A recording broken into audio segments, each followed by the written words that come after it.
Hello again, everybody. This is Craig Evans of Autism Hangout, and thank you for watching this installment of the Autism Hangout Farmers Market. Haven't been here for a while. It's nice to come back. You know, raising kids isn't always easy. And if your kid has autism, the books and most of what you thought you already knew doesn't always really apply. Now, that being said, raising a child with autism can be every bit as rewarding as a neurotypical kid. Yeah, it'll stretch you some, but it's worth it. The good news is there are folks out there today that have been there and done that, and they can offer advice and counsel. With me today is one of those parent coaches, so Autism Hangout, please welcome today's guest, Bonnie Bogen. Welcome, Bonnie. It's nice to have you here. Hi, Craig. Thank you for having me. Well, this whole parent coaching thing is rather new, and I know that you are an accredited parent coach now from the Alder Institute. Can you tell us a little bit about what a parent coach is and what does a parent coach do with kids on the spectrum? Sure. Parent coaching is a really new field. I think that professionals have been doing it for a long time, but there's now a certification program that goes along with it. My certificate is through the Adler Institute, which is based on Adlerian psychology. Can you talk a little bit about what that is? Adlerian psychology is a social psychology that really looks at how you fit in within a social system.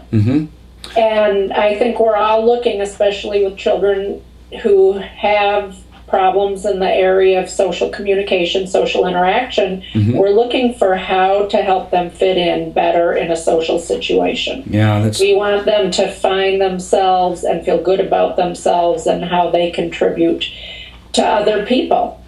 So they have a parent coach program that's based on the Nurtured Heart parenting method, which has many, many good ideas. It's based on parenting typical children, but as we know, autism is a spectrum, and many of the behaviors we deal with are typical behaviors, but oftentimes 100. So what I do is really personalized parent education. I look at each family as a unique entity, look at what their strengths are, what the child's strengths are, and try to give parents a toolbox of strategies to use with their children. What are some of the situations that you run into most often now with parents of kids on the spectrum? What are the things you're most adept at being able to help parents work with? Well, I really feel like it varies dependent on the age of the child.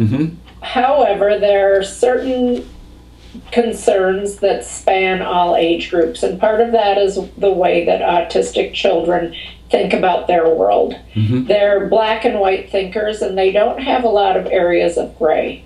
So what I can do is help parents figure out why their child is having a problem in a certain area. We really just dissect the behavior, and we look at how the parent could look at that behavior and act with that behavior, change the parent's behavior to change the child's behavior.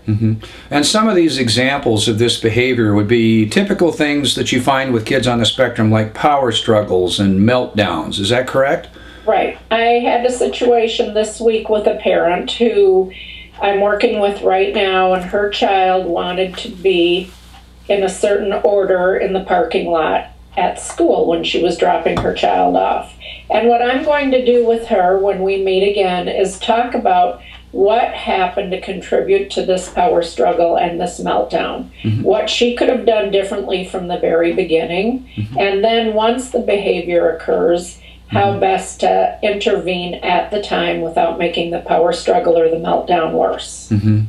What's interesting about your approach is it's not so much, you know, if this happens, do that, but you really understand the family as well as understanding the child on the spectrum, so you get to the core of what the behavior is all about.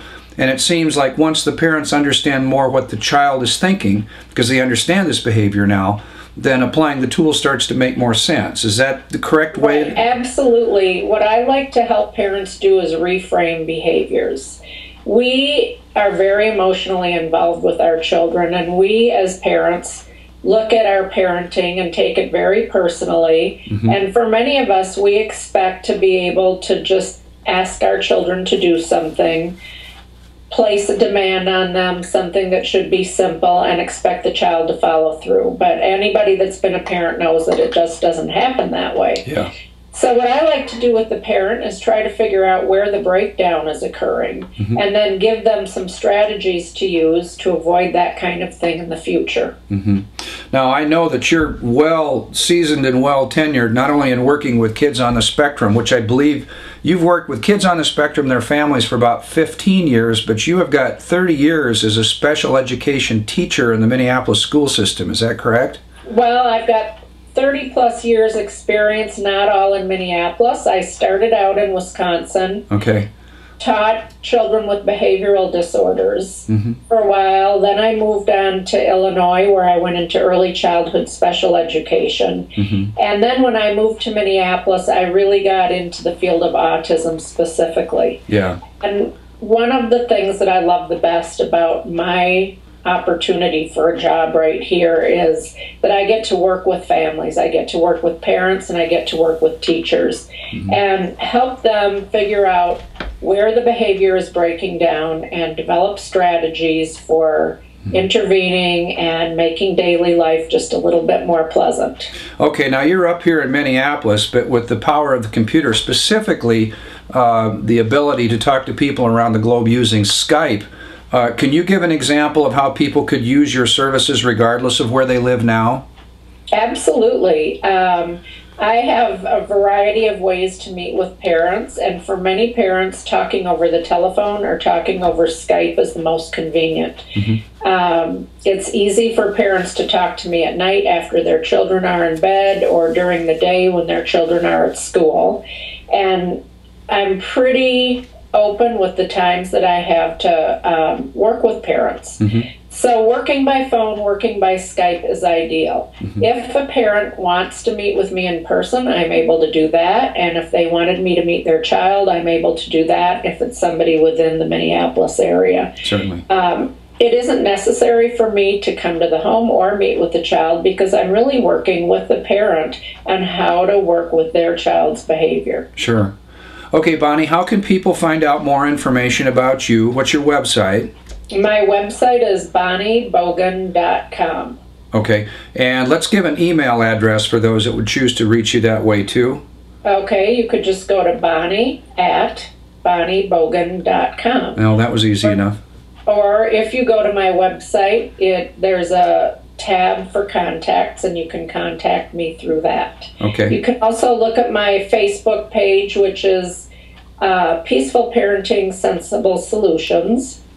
And on that page, I give weekly tips, I give links, just other information that I think parents would be interested in. Excellent. Bonnie, I want to thank you for coming on today. I can see where your service is definitely going to benefit lots of people out there that seem to be stymied or stumped in trying to understand their child's behavior. This is certainly an area where people with your expertise are needed. So thank you for doing what you do. And thank you for interviewing me. Well, it's my pleasure. And thank you, folks at Autism Hangout. Remember, there's always ways that we can learn how to thrive with autism. And what we learned about today was just one more. So thanks. I'll see you again soon.